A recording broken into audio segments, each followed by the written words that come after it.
In my three-part video series on Anti-Oedipus, we explored a radical rethinking of desire, not as lack, not as a hole to be filled, but as a productive force, a positive flow that resists the mechanisms of repression built into the structures of society and psychoanalysis. Yet, even as we began to free desire from lack, another danger lurked, the danger of reterritorialization, of the new structures snapping into place just as soon as old ones were dismantled. Where do these flows go?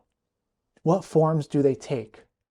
And how can we think a world in which structures themselves are provisional, mobile, and multiple? These are the questions taken up in A Thousand Plateaus, the second volume of Deleuze and Guattari's Capitalism and Schizophrenia project. Here, the focus shifts from diagnosing the paralogisms of psychoanalysis to experimenting with new models of thought and existence, models that refuse the arborescent hierarchical logic of traditional systems and instead embrace the rhizome, a map without beginning or end, only a middle, and always in motion. In this video, we'll begin with the work's introduction, journeying through their attempt to articulate a philosophy adequate to a world of multiplicities, intensities, and becomings. A world where identity is a mobile arrangement, where politics is a question of assembling and dismantling machines, and where thought itself must learn to move differently. Upon working through many of the key concepts and ideas presented in the introduction, we'll then explore some of their implications for psychoanalysis as developed in the following chapter, which focuses on Freud's famous case of the Wolfman. At this stage, I'm still deciding how much of A Thousand Plateaus I will cover, but I knew I wanted to mark this moment, the channel reaching 10,000 subscribers, by paying homage to this work in light of how pivotal the Anti-Oedipus videos have been in reaching that milestone. And rather than offering some reflective or celebratory video, it seemed more fitting to celebrate in the way that made this milestone possible in the first place. That is, by continuing the commitment to engage with difficult texts in philosophy and theory, making them more accessible without diminishing the need to grapple with the texts themselves. A Thousand Plateaus' introduction focuses on a comparison between two fundamental models, the tree or root and the rhizome, representing two contrasting ways of organizing thought, knowledge, and social structures. Deleuze and Guattari argue that Western thought has been predominantly shaped by the arborescent model, that is, the image of a tree with a single root, a trunk, and branching limbs. This model implies a hierarchical structure, a central origin, and a linear progression of thought. For example, linguistic trees in traditional grammar start with a sentence and branch out into noun and verb phrases. Noam Chomsky's linguistics is specifically mentioned here as an example of this arborescent thinking. Even the idea of a book as a unified organic whole with a clear beginning, middle, and end reflects this tree-like structure. However, Deleuze and Guattari propose an alternative, the rhizome. A rhizome, unlike a tree, is a subterranean stem that spreads horizontally, setting out shoots and roots at various points, like grass, ginger, or even a network of rat burrows. The rhizome is characterized by connection, multiplicity, and the absence of a central root or organizing principle. It doesn't follow a linear path. It can start anywhere, go in any direction, and connect disparate elements. The authors also introduce what they call the fascicular root that modernity often embraces. Here, the main root might be gone, but there is a multiplicity of secondary roots. However, Deleuze and Guattari argue that a unifying principle often still persists, a secret unity or more extensive totality. And they use Nietzsche's aphorisms as an example, where fragmentation might still imply a hidden, overarching unity. In this case, where Nietzsche shatters the linear unity of knowledge only to invoke the cyclical unity of the eternal return. To begin to grasp the rhizome, we need to understand its associated concepts, which Deleuze and Guattari lay out in the introduction. Any point of a rhizome can be connected to anything other, and must be. Unlike the tree, where branches spring from a central trunk and are related in a hierarchical way, in a rhizome, connections can occur at any point, and these connections do not necessitate that the traits or elements being connected are of the same nature. A linguistic feature can connect to a biological or political one, for instance. There isn't a predetermined order or a necessity for things to be of the same nature to connect. It is only when the multiple is effectively treated as a substantive multiplicity that it ceases to have any relation to the one as subject or object. A multiplicity isn't just many units added together, n plus 1, or a division of 1 into many, the one that becomes 2. Instead, it's a dimension in itself, a collection of lines and connections whose nature changes as the number of connections and dimensions increase. Like a spider web, adding more strands and connections doesn't just make it bigger, it potentially changes its structure and function. Importantly, a rhizomatic multiplicity has neither a subject nor an object, only determinations, magnitudes or intensities, and dimensions. A rhizome may be broken, shattered at a given spot, but it will start up again on one of its old lines or on new lines. Unlike a tree where damaging the root can kill the entire organism, a rhizome is much more resilient. A break doesn't signify a complete end, but rather a potential for new connections and new directions. These breaks are called asignifying ruptures. Such ruptures are contrasted with over-signifying breaks, which reinforce established meanings and subjectivities, reintroducing a signifying power. The asignifying rupture instead explodes into lines of flight that reflect the rhizomatic multiplicity. So for example, the rupture in an ant colony can be seen as the segmentary lines exploding into a line of flight. When the established organization of a part of the colony is disrupted, the explosion of segmentary lines due to destruction, the remaining ants engage in deterritorialization, seeking new connections and pathways, a line of flight. Furthermore, the fact that the ant colony can rebound time and again illustrates that an asignifying rupture does not allow for overcoding or the imposition of a supplementary dimension of control. Unlike over-signifying breaks that might lead to a hierarchical restructuring, the ant colony's recovery is based on its inherent capacity for connection and its flat structure, where all dimensions are occupied without a transcendent organizing principle. The ants don't require a central command or a new leader to dictate the rebuilding process. Instead, the distributed nature of their interactions and the multiplicity of connections within the colony enable self-organization and regeneration. The rhizome is altogether different, a map and not a tracing. Make a map, not a tracing. Decalcomania is associated with tracing. A tracing reproduces a pre-existing model. It's like making a photocopy where you get a faithful reproduction, but it doesn't add anything new. Arborescent thought, with its emphasis on origins and fixed structures, tends to produce tracings. In contrast, cartography involves the making of maps.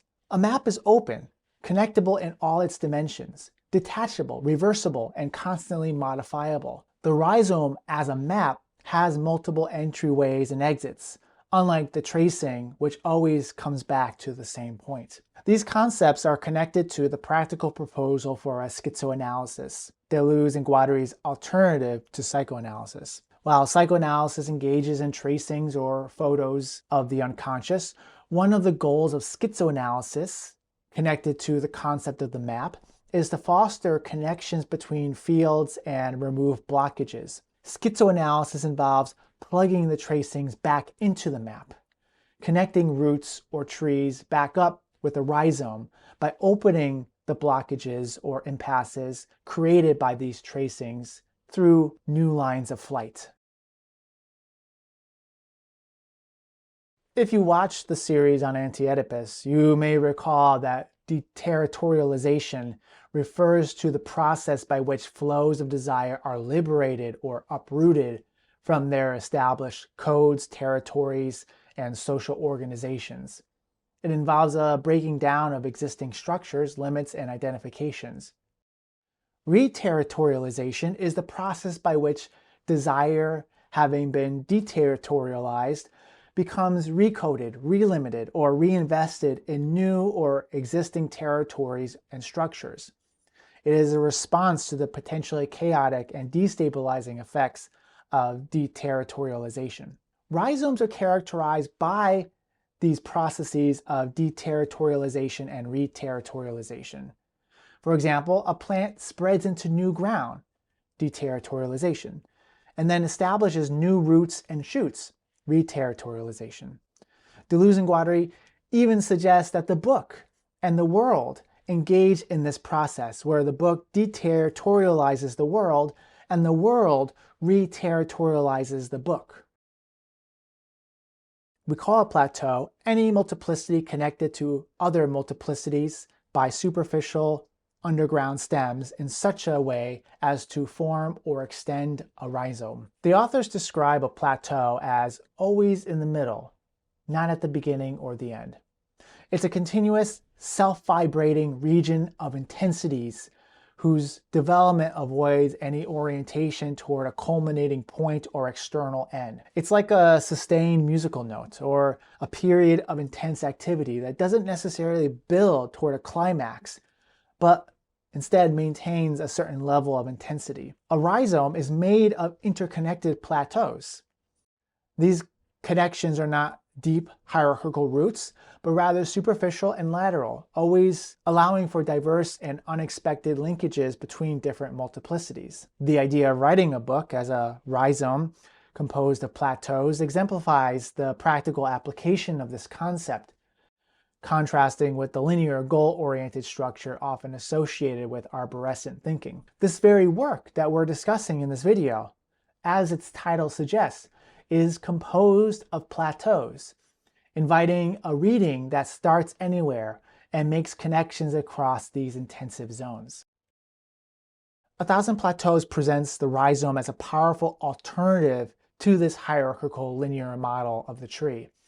It emphasizes connection, heterogeneity, rupture as a new beginning, mapping over tracing, and the dynamic interplay of deterritorialization and reterritorialization. It is expressed in a-centered systems where communication flows in all directions without a central authority, where all elements are interchangeable and defined by their state at a given moment. Deleuze and Guattari see psychoanalysis with its hierarchical structures and central figures like Freud as an example of an arborescent system applied to the unconscious, while schizoanalysis, their alternative approach, treats the unconscious as an a-centered rhizomatic network. This book itself, as we've already suggested, with its structure of interconnected plateaus, attempts to embody this rhizomatic principle, inviting readers to forge their own paths and connections. Deleuze and Guattari aren't just offering a new metaphor, they're proposing a fundamental shift in how we understand the world, knowledge, and the very nature of being. They invite us to think in terms of networks, flows, and continuous transformation, moving away from fixed structures and singular origins.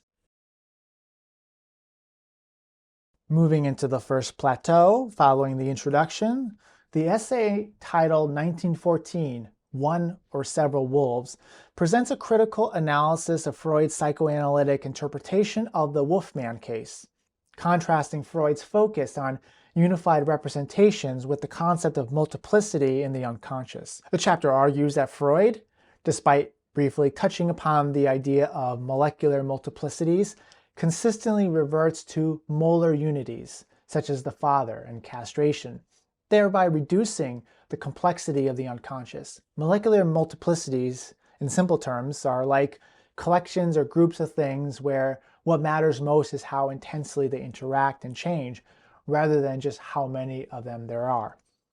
Molar unities refer to large-scale identifiable and often structured wholes or entities that are perceived as single, unified beings or categories. They are the things we tend to recognize, count, and organize into broader systems based on shared characteristics or functions. Think of them as the trees in the forest, as opposed to the intricate network of roots and fungi beneath the surface, which would be more akin to molecular multiplicities.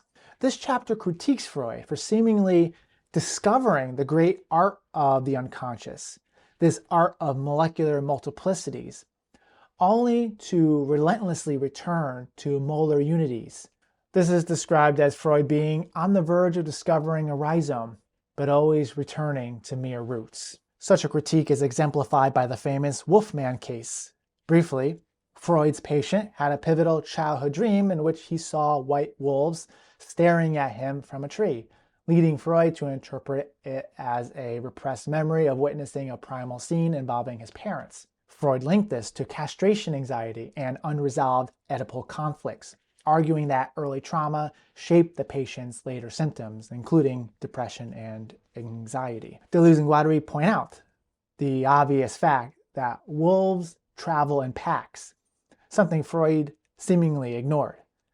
Instead of considering the multiplicity of wolves as significant in itself, Freud, having decided the dream was neurotic, employed free association on the level of object representation to reduce the wolves to a unified representation. As such, from the outset, Freud was determined to see the animals as representations of parental coitus, disregarding the inherent fascination and meaning of wolves and the call to become wolf. According to the authors, Freud only understands the Oedipalized wolf or dog, the castrated, castrating daddy wolf. The concept of the body without organs is discussed in this context. In the Anti-Oedipus series, we learn that the body without organs refers to a state of being without organization, a pre-structured body, or a kind of undifferentiated amorphous materiality. It's the raw, unorganized substratum from which partial objects arise, which are then organized through desiring machines with their coded systems of flows and breaks. Deleuze and Guattari used the analogy of an egg to illustrate this. An egg contains no prominent parts or structures, yet it provides the raw material that will eventually become differentiated into various organs. Though we have not yet addressed the body without organs when discussing concepts associated with the rhizome, the two are linked. In essence, the rhizome can be seen as a mode of organization, a nonlinear, non-totalizing type of multiplicity that operates in close relation to the body without organs. The body without organs is the underlying plane of immanence and potentiality, while the rhizome is a way in which this potentiality is expressed through connections, deterritorializations, and the circulation of intensities. The rhizome avoids the hierarchical centered structures of the tree and instead embraces multiplicity and connection, thereby mirroring the body without organs' resistance to fixed organization and its capacity to generate diverse and unexpected assemblages. Thus, the map-like nature of the rhizome is a tool for engaging with the body without organs, opening it up to new connections and lines of flight, contrasting with the tracing, which imposes a pre-existing structure onto it. In the wolfman's dream, the denuded tree acts as a body without organs upon which the wolves are perched. The wolves themselves designate an intensity on this body without organs. As such, the body without organs challenges Freud's tendency to reduce the wolfman's experiences and dreams to singular Oedipal interpretations, molar unities like the father or castration. Furthermore, the body without organs provides a model for the unconscious as fundamentally multiple and populated by intensities, rather than a structured repository of repressed desires centered around Oedipal conflicts. It emphasizes the problems of peopling in the unconscious, the swarming, teeming intensities and multiplicities as opposed to Freudian notions of generation and familial structures. Freud's approach to the Wolfman is likened to always returning to mere roots, Oedipus, castration, instead of discovering a rhizome.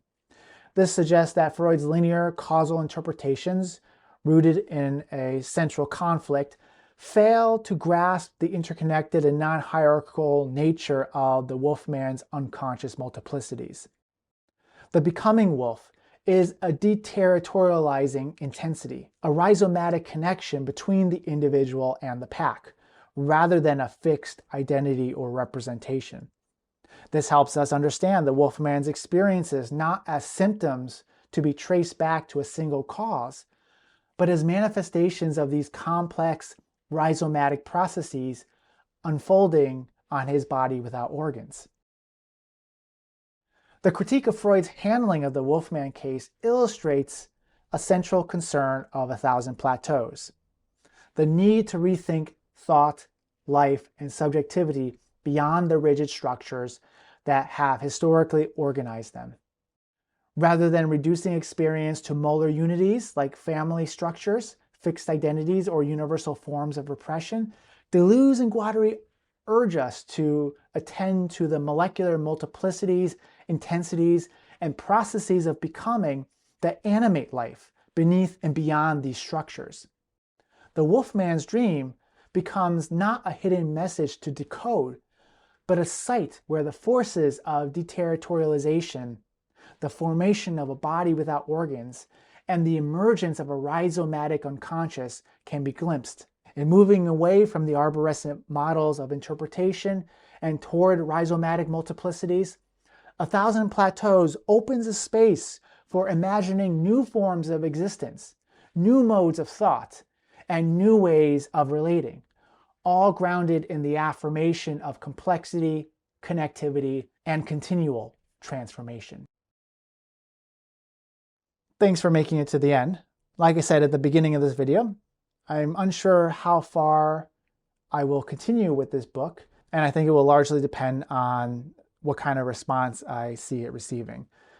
You can help promote this video and the channel through several ways: liking the video, sharing it with others on different platforms, leaving comments, and if you'd like to support this work financially, you can do so through the Super Thanks button here on YouTube.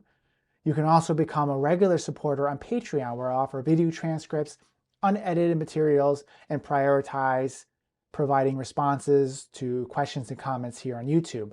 The link is below. I would like to thank the following for already supporting this work over on Patreon. And until next time, be well.